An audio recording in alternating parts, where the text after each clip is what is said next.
The enterohepatic circulation is a method for the body to recapture the bile once it has performed its job as lipid emulsifier in the intestine.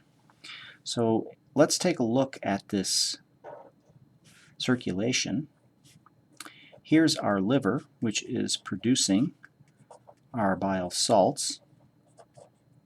And recall these bile salts are glycocholic and taurocholic. And these bile salts, once they're secreted, they're entering the common hepatic duct, through the cystic duct, and into the gallbladder for storage. Now, upon CCK stimulation from a dietary input onto the open enteroendocrine cells, the CCK has a coordinated activity. We saw that it increases pancreatic secretions, and it also relaxes the sphincter of Oddi, and it contracts the gallbladder. This will now take the bile and put the bile components into the duodenum.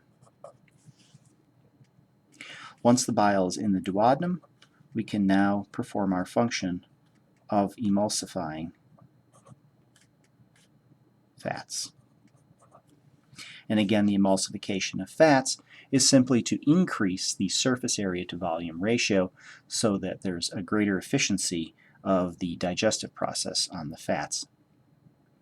Now, once these conjugated bile salts, conjugated meaning glycine or taurine on them to reduce their pKa's, once these are in the small intestine doing their emulsification, they are subjected to bacterial activity, because we have bacteria enzymes in here, that are going to deconjugate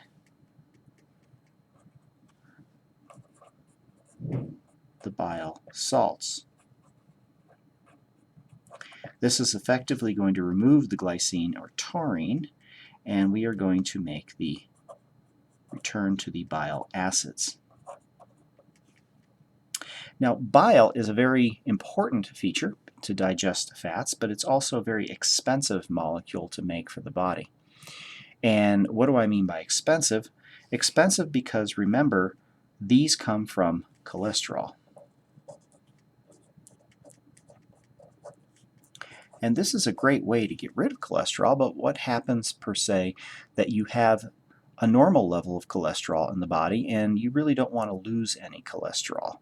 Well, this is the way we can recover bile acids, not to return them to cholesterol, because once we form bile acids, that's all they will be, but we can reuse them during the liver secretory process in developing and maintaining our components to emulsify fats. So these bile acids, as well as bile salts, will be taken up by receptors in the terminal ileum. So we have receptors for both bile salts and bile acids in the terminal ileum, and this is going to return these components back to the liver.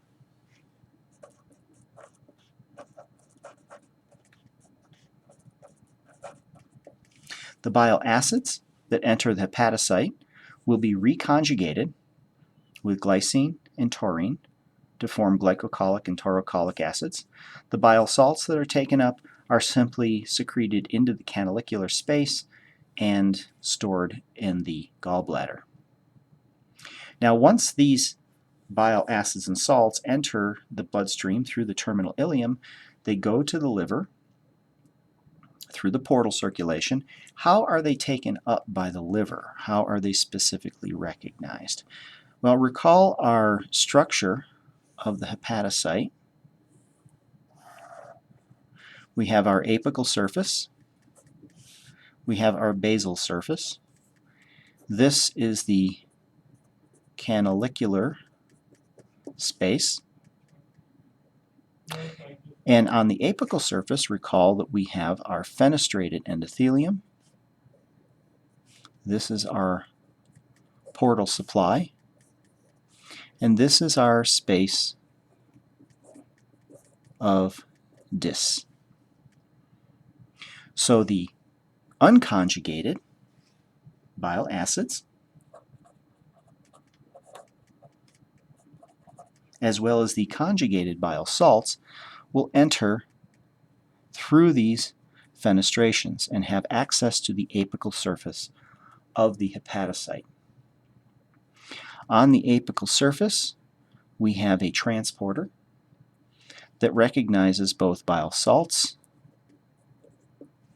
and bile acids, and this is a co-transporter with sodium.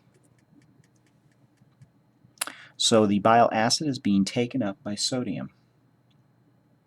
This is considered a secondary active transport because on the basal surface we have our familiar ever-present sodium-potassium ATPase antiporter. So this is primary active transport. We're using ATP energy to drive the sodium out of the cell. This gradient of sodium is being used to drive the transport of bile acid inside the cell. The bile acid then undergoes conjugation with glycine or taurine and then is secreted through the canalicular space into the common hepatic duct and into the gallbladder for storage, and there we have completed our circuit of the enterohepatic circulation. Now, why is this so important? Again, go back to thinking of cholesterol balance in the body. If we have excess cholesterol, the major way the body can get rid of excess cholesterol is through bile synthesis. Remember that rate-limiting step, the 7-alpha hydroxylase, that is an irreversible step. So that takes the cholesterol to make bile, and that going backwards is not possible in the body. So by doing this, we can increase the bile production, put it into the intestine, and then some of it is actually secreted into the feces.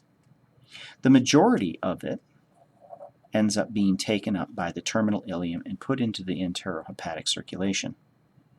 So Dr. Shuttleworth will be talking about cholesterol management and cholesterol sequestration. So this is a pharmacological method that cholesterol in the feces, cholesterol in the gut, can be bound up in the form of bile so that it cannot recycle. So essentially you will increase your loss. So sequestration increases the loss of bile, which will in turn increase the synthesis of bile from cholesterol. And in this manner, we can reduce the overall cholesterol in the body. Now, picture if we have normal cholesterol levels. Normal cholesterol levels mean that we want to have only a certain amount of bile made and a certain amount of loss. So, as long as we recover the bile salts, we are recovering our emulsifying agent, and we don't have to feed this process in excess. Therefore, we will maintain the cholesterol in our body.